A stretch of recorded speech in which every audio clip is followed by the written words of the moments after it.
os jovens digitais estão participando justamente desse MBA em macroeconomia aplicada. Uhum. É uma espécie de passar minhas reflexões, tendo tido a experiência de primeiro ter sido um economista-chefe, depois um sócio estrategista, depois o chefe da área de renda fixa, que ganhou mais de 90% do resultado do banco durante todo um período que foi muito turbulento na economia brasileira. Depois como investidor, indo para o setor real, investindo em educação.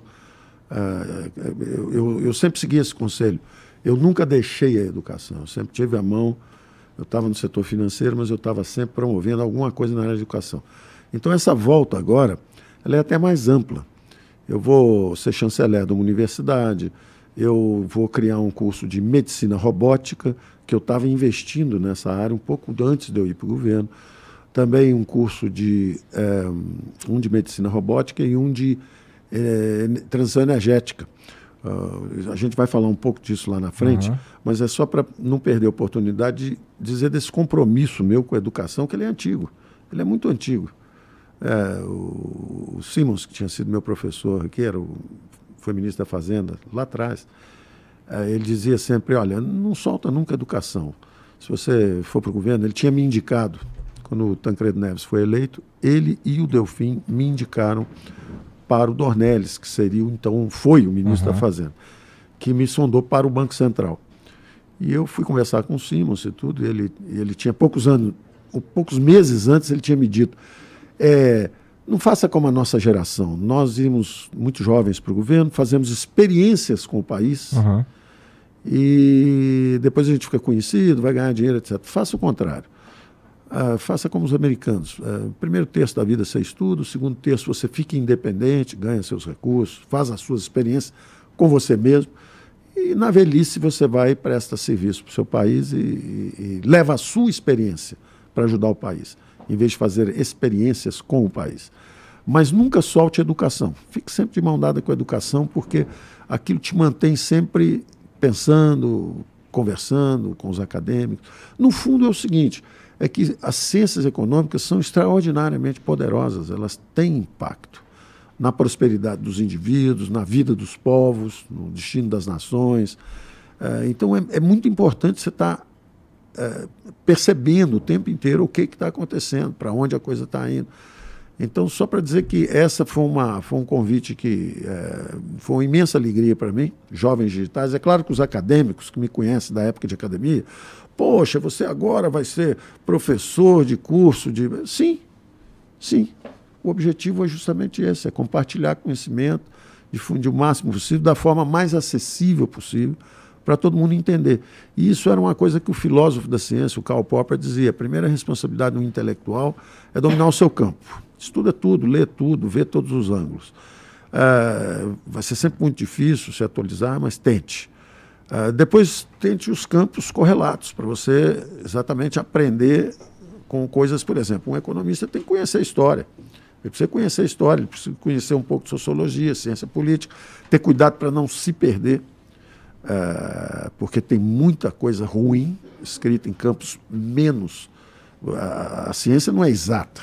As ciências não são exatas. A gente chama ciências exatas, por exemplo, física, mas quando você vai para a física quântica, que é a coisa do microcosmos, princípio de incerteza de Heisenberg, não tem certeza nenhuma ali, você não sabe nem por onde passou o elétron, entendeu? Então, mas de algumas são aproximações, todas são aproximações à realidade. Algumas funcionam com grandes números. Por exemplo, biologia e economia têm isso em comum. São organismos vivos. Poderia se perder? Vivos. O cara se perde quando ele justamente, por exemplo, vai para a ideologia. Tá. Esse é um caminho da perdição. Vou dar um exemplo específico. Karl Marx, como economista, é um pós-ricardiano menor. É pequenininho. É um excelente... digamos assim, talvez o mais influente pensador político que a história já registrou. Verdade.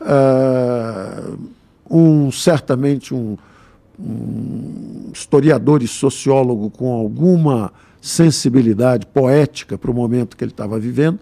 Ele vendo, na verdade, um mundo de miseráveis, né, que saíam do campo e iam para um início de urbanização na Inglaterra. Então, evidentemente, ele via alguém muito pobre, às vezes até 14, 15, 16 anos, saindo de uma vida miserável em busca de uma vida um pouco menos miserável. E ele mistura isso com uma exploração do capitalismo dos pobres, sem perceber que o indivíduo se moveu porque ele estava fugindo de uma miséria maior ainda. E aí você é um homem que tem um impacto enorme, sobretudo, e é uma perdição do ponto de vista intelectual para um economista. Que você para de pensar de maneira prática. De maneira científica. As ciências econômicas dizem, por exemplo, que o capital não explora o trabalho, o capital aumenta a produtividade do trabalho.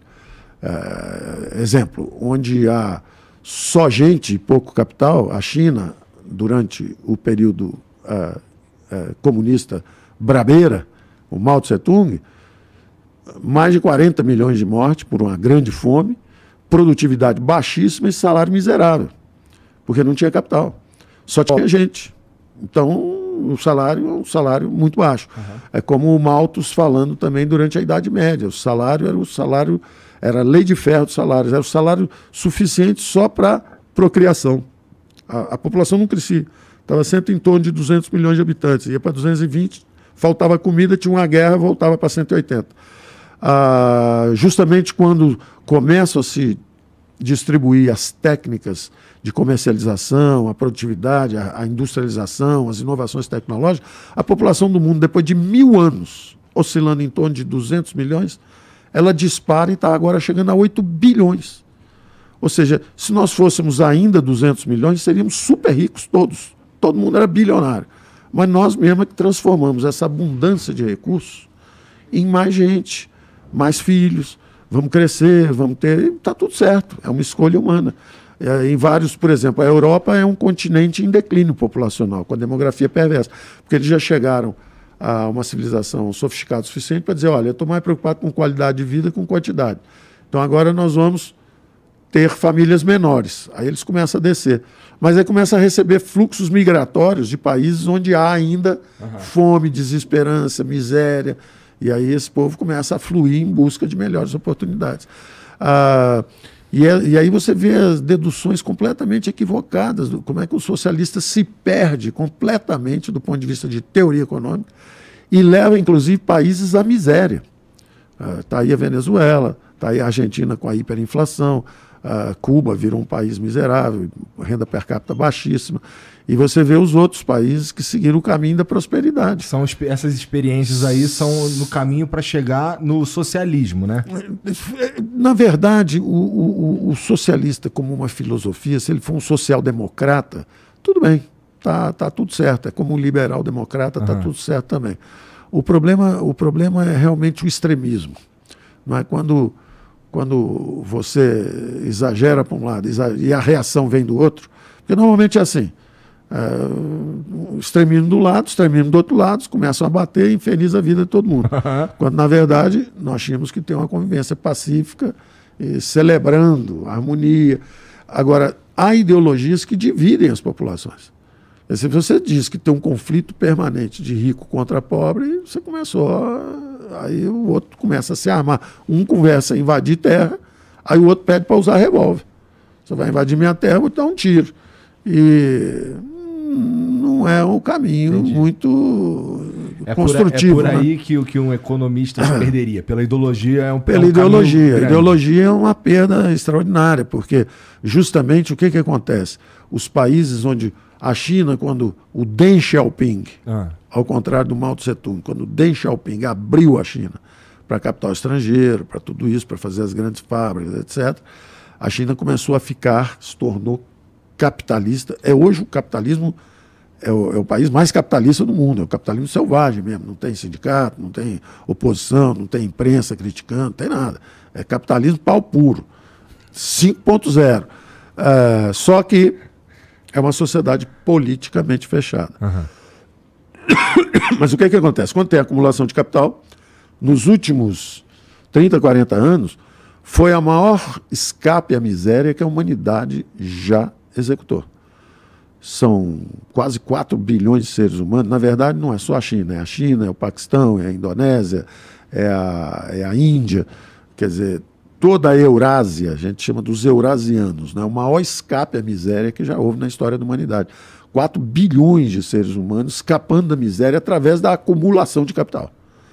Quer dizer, porque, é claro, se você tem tecnologia na sua mão, se você tem capital, se você tem capital institucional, inclusive, boas instituições funcionando, tudo desliza, tudo suavemente. As pessoas vão... o meu pai não tinha curso superior, mas o país crescia 7% ao ano, 10, 15, 20 anos seguidos. Mesmo quem não tem educação consegue melhorar na vida e criar família. Mas sempre freia também, né? A gente está vendo, inclusive, a China freando mesmo, né?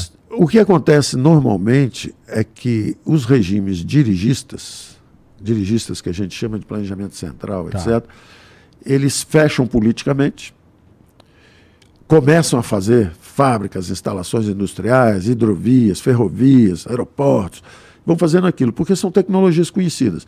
Então você cresce, essa história da União Soviética, é do Brasil no regime militar, é da China hoje. Você cresce 10, 20, 30 anos rapidamente, porque você está aplicando maciçamente aquelas tecnologias todas. Só que é um sistema que, primeiro, às vezes não cuida do capital humano. No caso brasileiro, o nosso regime militar investiu bastante em infraestrutura, com empresas estatais, Eletrobras, Telebrás, Siderbras, Petrobras, Nuclebras, Portobras, mas esqueceu do capital humano. Educação, saúde, saneamento, esqueceu.